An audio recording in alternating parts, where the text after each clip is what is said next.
कौन सी एजुकेशन हमको चाहिए, फंडामेंटल्स, टेक्निक्स, क्या क्या पढ़ना है, क्या क्या चीज़ें करनी है। सबसे पहले नंबर पर आपको सीखना पड़ेगा फंडामेंटल्स। दूसरी चीज़ हमको सीखनी है टेक्निकल्स। तीसरी चीज़ हमें समझनी है रिस्क मैनेजमेंट। चौथे नंबर पर आ जाती है जो इन सब को कंट्रोल करती है, वो है हमारी साइकोलॉजी।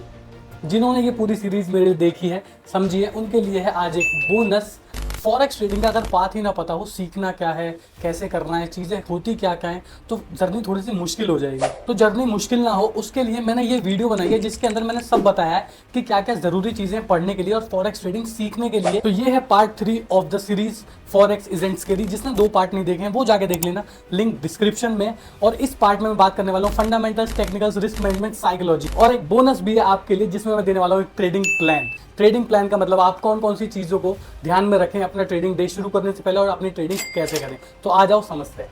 तो अब तक पार्ट 1 और पार्ट 2 में हमने समझ लिए ये 1 से लेकर 9 तक के सारे पॉइंट्स अच्छे से। आज हम बात करने वाले हैं पॉइंट नंबर 10 और पॉइंट नंबर 11 पर कि कौन सी एजुकेशन हमको चाहिए, फंडामेंटल्स, टेक्निक्स, क्या क्या पढ़ना है, क्या क्या चीज़ें करनी है, वो सारी चीज़ें आज इस वीडियो में आपको क्लियर होने वाली हैं। और उसके साथ साथ जिन्होंने ये पूरी सीरीज मेरे देखी है, समझिए, उनके लिए है आज एक बोनस जिसमें क्या होने वाला है। इस सब एजुकेशन लेने के बाद आप ट्रेडिंग प्लान कैसे बनाएंगे, ट्रेड की एंट्री से लेकर ट्रेडिंग बायस तक मैं आपको एक ट्रेडिंग प्लान बनाकर दूंगा इसी वीडियो में। तो आपको ये वीडियो पूरी देखनी है, मिस मत करना, प्लान कहीं भी मिल सकता है। अब चलो आगे बढ़ते हैं। तो एक चीज समझनी है हमको, एजुकेशन रिक्वायर्ड। अब मैंने लिखा तो है ये एजुकेशन का।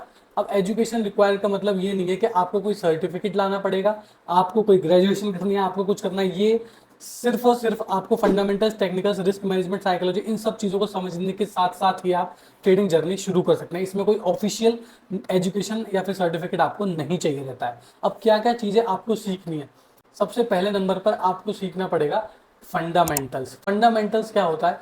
फंडामेंटल्स सबसे इंपॉर्टेंट चीज़ है कि एक्चुअल में प्राइस या फिर एसेट, कोई भी चीज़ मूव कैसे करती है, उसमें चेंज क्यों आता है, उसका सेंटिमेंट क्यों बदलता है।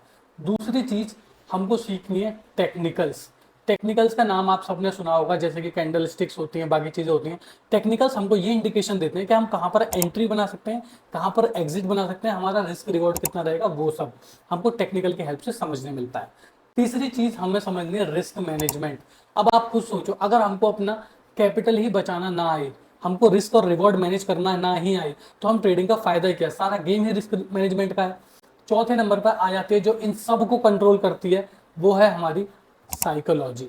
तो आज इन चारों चीज़ों को डिटेल में अच्छे से समझने वाले हैं, क्या क्या फंडामेंटल्स में पढ़ना होता है, क्या क्या टेक्निकल्स में पढ़ना होता है, रिस्क मैनेजमेंट कैसे करना होता है, और साइकोलॉजी बिल्ड कैसे करनी होती है। तो पूरी पूरी की पूरी वीडियो देखना, मिस मत करना, और साथ में ट्रेडिंग प्लान तो मिलेगा ही। चलो अब आ जाते हैं इसमें थोड़ा सा नीचे। पहले बात कर लेते हैं फंडामेंटल्स पे। अब देखो फंडामेंटल्स होता क्या है, जैसे मैंने बताया कोई भी प्राइस कैसे मूव करता है, ग्लोबल सेंटीमेंट, उसकी खुद की वैल्यू कैसे है। अब सबसे पहले आप कोई भी करेंसी चूज करो, सबसे पहले आपको ये समझना है कि आप कौन से पेयर में ट्रेड कर रहे हो। जैसे कि अगर आप जीबीपी यूएसडी में ट्रेड कर रहे हो तो आपको उसके बारे में सब पता होना चाहिए कि वो कौन सी कंट्री का है, उस कंट्रीज में कैसी इस टाइम पे ग्लोबल सेंटीमेंट चल रहा है, कैसी चीजें चल रही है। तो आपको अपने करेंसी और पेयर के बारे में सब पता होना चाहिए। दूसरी बात, what role of that currency pair in the world economy. जैसे कि मेरी करेंसी है XAU USD, ये है गोल्ड। तो गोल्ड का वर्ल्ड इकोनॉमी में क्या वैल्यू है और वो क्या रोल प्ले करता है। जैसे कि गोल्ड एक इन्फ्लेशन को बीट करने वाली चीज, जैसे कभी भी आपने घर में देखा होगा कोई इन्वेस्टमेंट करते हैं लोग गोल्ड खरीद लेते हैं, तो गोल्ड एक अच्छा रोल है वर्ल्ड इकोनॉमी में, यस। तो आपको अपनी करेंसी के बारे में समझना होगा कि उसका ऑल ओवर वर्ल्ड की करेंसीज में क्या रोल है और कैसे काम करता है। अब तीसरी चीज आपको समझनी होगी कि करेंसी के कोरिलेशंस और हीट मैप्स। हीट मैप में आपको समझाऊंगा कोरिलेशन। जैसे कि समझो, अब जीबीपी और यूएसडी एक पेयर है, तो इनका आपस में क्या कोरिलेशन है। अगर यूएस डॉलर ऊपर जा रहा है तो जीबीपी नीचे जाएगा क्योंकि ये इसका अगेंस्ट पेयर है। तो ऐसे ही और भी करेंसीज के साथ इनके कोरिलेशंस होते हैं, जैसे कि जीबीपी और यूरो एक तरीके से सेम मूव करता है क्योंकि जीबीपी यूएसडी और यूरो यूएसडी का अगेंस्ट पेयर यूएस डॉलर है। तो ऐसे कोरिलेशंस को आपको समझना होगा, करेंसी के आपस में कोरिलेशंस क्या है। और अगली चीज आ जाती है हमारी हीट मैप। हीट मैप का मतलब होता है कि करेंसी में कैसा मूवमेंट आता है, वॉलेटिलिटी। हीट मैप ये दर्शाता है कि कौन सी करेंसी इस टाइम ज्यादा वॉलेटाइल है, कौन सी करेंसी कम। अब ये आपको कैसे पता लगेगा, इन सब की मैं आपको सारी वेबसाइट्स देने वाला हूँ, हाँ, इसी वीडियो में। तो बने रहना, वीडियो पूरी देखना, सारी वेबसाइट्स कौन सी चीज कहाँ से देखनी है, कहाँ से करनी है, सब पता लगेगा। अब चौथी चीज सबसे इंपॉर्टेंट, ग्लोबल सेंटिमेंट और इकोनॉमिक न्यूज।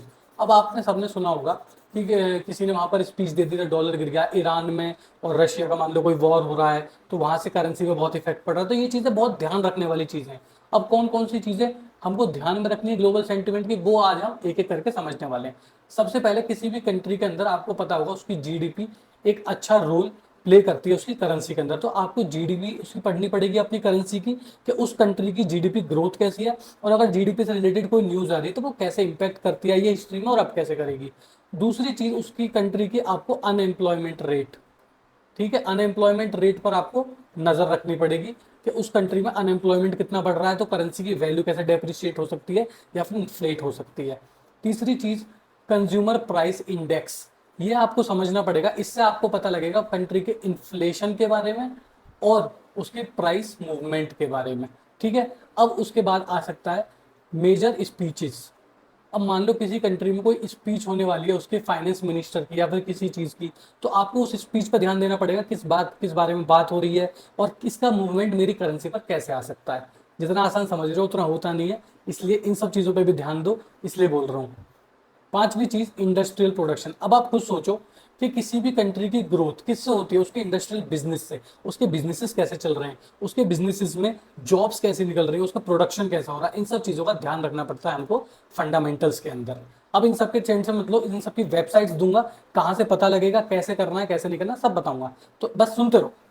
अगली चीज आ जाते हैं हम अपने टेक्निकल्स पे, दूसरे नंबर पर कहते हैं टेक्निकल्स में हमको क्या क्या समझना है। सबसे पहले देखो कैंडलस्टिक्स हमको पढ़ना पड़ेगा, क्यों, ये हमें बताता है बिहेवियर बायर्स और सेलर्स का, क्या बिहेवियर है, कब बायर्स स्ट्रांग हो रहे हैं, कब सेलर्स स्ट्रांग हो रहे हैं।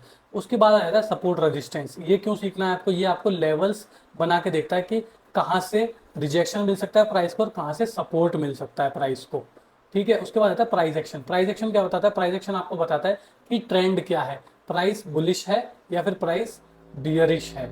उसके बाद स्मार्ट मनी कॉन्सेप्ट आपके मार्केट का स्ट्रक्चर बताते हैं कि कहाँ पर ब्रेक ऑफ स्ट्रक्चर हो सकता है, कहाँ पर मार्केट का कैरेक्टर चेंज हो सकता है, मतलब बुलिश से बियरिश हो सकता है, बियरिश से बुलिश हो सकता है। उसके बाद इंडिकेटर्स कुछ कुछ आपको समझने होंगे, जैसे कि एवरेज के लिए ईएमए और आरएसआई इंडिकेटर, ओवरसोल्ड ओवरबॉट के लिए, और कुछ ऑसिलेटर्स भी, कौन से लीडिंग इंडिकेटर्स हैं कौन से लैगिंग इंडिकेटर्स हैं, ये भी आपको समझना होगा। उसके बाद order blocks, fair value gap और इम्बैलेंसेस। इम्बैलेंसेस का मतलब कब प्राइस एकदम से बड़े बड़े बार्स बना के ऊपर चला गया और इम्बैलेंस क्रिएट कर दिया। ऑर्डर ब्लॉक मतलब कहाँ से वो मूवमेंट आया, कहाँ से लोग उसमें एक्टिवेट हुए, और फेयर वैल्यू गैप कितना गैप बीच में कैंडल्स के रह गया, इन सब की स्टडी करनी होगी, आपको समझना होगा। उसके बाद आईसीटी, इनर सर्कल ट्रेडिंग, ये आपको बताता है कि डिस्ट्रीब्यूशन कब हो रहा है, एक्यूमुलेट कब हो रहा है मार्केट, मतलब कंसोलिडेट कब हो रहा है, मैनिपुलेट कब हो रहा है ऑपरेटर्स के द्वारा, और कब हमें उसका डिस्ट्रीब्यूशन देखने मिलेगा। उसके बाद प्रोबेबिलिटी थ्योरी और एवरेज लॉ आपको ये समझाते हैं कि बुलिश होने की प्रोबेबिलिटी और बियरिश होने की प्रोबेबिलिटी कितनी है, और हम अपना बायसनेस बुलिश की तरफ बनाएं ज़्यादा प्रोबेबिलिटी की तरफ, या फिर बियरिश की तरफ बनाएं अगर कम प्रोबेबिलिटी है तो। अब उसके बाद आ जाता है हमारा सबसे इंपॉर्टेंट रिस्क मैनेजमेंट और साइकोलॉजी। देखो रिस्क ही मैनेज नहीं करोगे तो फिर ना तो साइकोलॉजी बचेगी, और साइकोलॉजी अच्छी नहीं रहेगी तो रिस्क भी मैनेज नहीं कर पाओगे, तो ये दोनों एक दूसरे से कोरिलेटेड है। तो एक चीज का ध्यान रखोगे दूसरी चीज अपने आप सॉर्ट हो जाएगी। सबसे पहले क्या ध्यान रखना है कि पर ट्रेड आपका रिस्क डिफाइन होना चाहिए। अगर आप 1% लेते हैं, अगर आप 5% लेते हैं, तो आपको कंसिस्टेंटली अपना रिस्क मैनेज करना है कि मैं इससे ज़्यादा रिस्क नहीं लूंगा पर ट्रेड, और ये मेरा डिसिप्लिन है और ये मेरा मैनेजमेंट है। दूसरी चीज़ जो आपको ध्यान रखनी है वो ये रखना है कि रिस्क के साथ साथ आपको रिवॉर्ड कितना लेना है, कि अगर आप 1,000 रुपये का रिस्क लगा रहे हैं एक ट्रेड पे, तो क्या उस ट्रेड में 3,000 रुपये देने का या फिर 2,000 रुपये देने का पोटेंशियल है या नहीं, तभी आप ट्रेड प्लेस करें। तो रिस्क रिवॉर्ड मैनेज होना चाहिए, क्योंकि अगर आपकी एक्यूरेसी 50% भी है, मैं तो बोल रहा हूँ 30% भी एक्यूरेसी, और आप 1:3 के रिस्क रिवॉर्ड से काम कर रहे हैं तो भी आप प्रॉफिटेबल बन जाएंगे, इसलिए रिस्क रिवॉर्ड मैनेज करो। तीसरी चीज जो आपको ध्यान रखनी है कि आपका डेली और मंथली ड्रॉ डाउन, मतलब कि लॉसेस एक लिमिट में रहना चाहिए। इससे ज़्यादा अगर मेरा ड्रॉ डाउन हो चुका है अकाउंट, तो इस महीने भाई मैं अब ट्रेड नहीं कर रहा, और जब मेरा सेटअप दिखेगा तभी मैं ट्रेड करूंगा। ये आपको एक रिस्क होना चाहिए, एक आपके दिमाग में होना चाहिए डिसिप्लिन, कि ये मेरा रिस्क मैनेजमेंट है, ये मेरी साइकोलॉजी है, और मैं नहीं करूंगा अगर ये मेरा सेटअप नहीं है। चौथी चीज़ जो आपको ध्यान रखनी है वो करनी है जर्नलिंग, सबसे इंपॉर्टेंट। जर्नलिंग का मतलब क्या होता है, आपके दिमाग में जो भी आ रहा है आपको सब लिखना है। सबसे पहले मैं कौन से पेयर में ट्रेड कर रहा हूँ, कितना लॉट साइज ले रहा हूँ, एंट्री क्यों ले रहा हूँ मैं, रीजन क्या है, एग्जिट कि कब लेनी है, क्या इंडिकेशन के बाद लेनी है, रीजन क्या था इस पूरी ट्रेड का, इस पूरी ट्रेड से मुझे रिस्क कितना है और मेरे को रिवॉर्ड कितना है, ये सब आपको लिखना है, अपने इमोशंस लिखने हैं, ताकि आपका जो फियर इमोशन है, ग्रीड इमोशन है, फोमो है, और भी कुछ इमोशनल ट्रॉमाज है, वो आपको कंट्रोल करने हैं, लिख लिख के जो अपनी गलतियां हो रही है इमोशनल, वो आपको ध्यान में रखनी है, और साइकोलॉजी की बुक्स पढ़नी है। मेरे इंस्टाग्राम पर मैं बताता रहता हूँ, वो आपको देखना है, वीडियोस को देखा करो, काफ़ी साइकोलॉजी आपकी इंप्रूव हो जाएगी। और कोई भी डाउट आए आप मेरे को इंस्टाग्राम पे डीएम करो, या फिर इस वीडियो के कमेंट में आप मेरे को बताओ कोई टॉपिक अगर आपको और समझना है। और एक एक और चीज़ मैं इसमें एम रखता हूँ इस वीडियो में, अगर इस वीडियो पर 300 लाइक्स आते हैं तो मैं इस वीडियो के जिस पे ज़्यादा कमेंट आ रखी होगी जिस टॉपिक पर, उस पर आधे पौने घंटे की डिटेल्ड एक्सप्लेनेशन वीडियो बनाऊंगा विद लाइव चार्ट्स विद सबके साथ। तो इस वीडियो को लाइक करना, शेयर करना, और प्लीज़ कमेंट जरूर करना कैसा चल रहा है। अब उसके बाद आ जाते हैं जो सबसे इंपॉर्टेंट चीज़ भी है इन सबको पढ़ने की और सीखने की, जो मेरा 11वां पॉइंट है, वो है इंपॉर्टेंट वेबसाइट्स टू नो, क्या क्या पता होना चाहिए। देखो सबसे पहले तो आपको पता होना चाहिए tradingview.com। tradingview.com एक चार्टिंग प्लेटफॉर्म है, मैं आपको एक बार दिखा देता हूँ, जैसे कि ये रहा। अब इस पे जैसे कि ये आपका सर्च का बटन है, यहाँ से आप कोई भी करेंसी सर्च कर सकते हो, कोई भी स्टॉक, कोई भी फ्यूचर्स, जिसमें भी आपको ट्रेड करना है, जिस पर आप अपनी एनालिसिस लगा सकते हो। और ये चार्टिंग प्लेटफॉर्म आपको बताता है कि प्राइस कहाँ पर मूव कर रहा है अभी, और आप अपनी एनालिसिस इस पर कर सकते हो, इंडिकेटर्स लगा सकते हो, टाइम फ्रेम बदल सकते हो, और भी बहुत सारी चीज़ें, ट्रेंड लाइन, फिबोनाची रिट्रेसमेंट। इसकी एक पर्टिकुलर वीडियो अगर आपको चाहिए तो कमेंट कर देना, मैं इस पर एक पूरी अलग वीडियो बना दूंगा ट्रेडिंग व्यू के ट्यूटोरियल पर। दूसरी अब आ जाता है हमारा न्यूज़ रिलेटेड वेबसाइट्स कौन कौन सी हैं और हमको कौन कौन सी फॉलो करनी चाहिए। देखो सबसे पहले नंबर पे मैं जो प्रेफर करूँगा वो है forexfactory.com। इसको एक बार दिखा देता हूँ मैं आपको। forexfactory.com जो है वो ऐसी दिखती है, इसके अंदर आपको कैलेंडर और न्यूज़ सब मिलेगा। अब जैसे कि मेरे को कैलेंडर देखना है, इकोनॉमिक कैलेंडर, अब इसमें बता रहा है जीबीपी की एक न्यूज़ आने वाली है। अब इसमें सब पता लगेगा मुझे कि फोरकास्ट क्या है उस न्यूज़ का, प्रीवियस क्या ग्रोथ रही है, और अब एक्चुअल क्या आई है। तो आपको न्यूज़ यहाँ से मिल सकती है, इकोनॉमिक कैलेंडर आप इसको खोल के देखेंगे तो इसमें आपको सब कुछ पता लगेगा, ये सोर्स क्या है, इस न्यूज़ का इम्पैक्ट क्या होता है, ट्रेडर्स को क्यों इसको पढ़ना चाहिए, सारी चीज़ आपको पता लगेंगे। तो ये एक आपकी फॉरेक्स फैक्ट्री हो जाएगी। उससे रिलेटेड न्यूज़ के लिए investing.com बहुत सारे लोग करते हैं, और उसका एक फ़ायदा भी है। क्या फ़ायदा है, इसके अंदर आपको कैलेंडर तो मिलेगा ही, कैलेंडर इन सारी वेबसाइट में मिलेगा, बट इसके साथ साथ आपको अपना एनालिसिस भी है, यहाँ से मार्केट ओवरव्यू मिल सकता है, और भी बहुत सारी चीज़ के लोग इस बारे में क्या कह रहे हैं, लोगों ने क्या आर्टिकल्स लिख रखे हैं, तो जो आप पढ़ेंगे जिससे आपकी बायसनेस बनेगी कि आपको बुलिश रहना है या बियरिश। तो ये भी एक दिन पहले ज़रूर पढ़ना है आपको ट्रेड लेने से। अब तीसरा मेरा सबसे इंपॉर्टेंट वेबसाइट, तो सबसे ज़्यादा मैं इस वेबसाइट का यूज़ करता हूँ, babypips.com, जिसके अंदर आपको इकोनॉमिक कैलेंडर तो मिलेगा ही, बहुत अच्छा इकोनॉमिक कैलेंडर है इसका।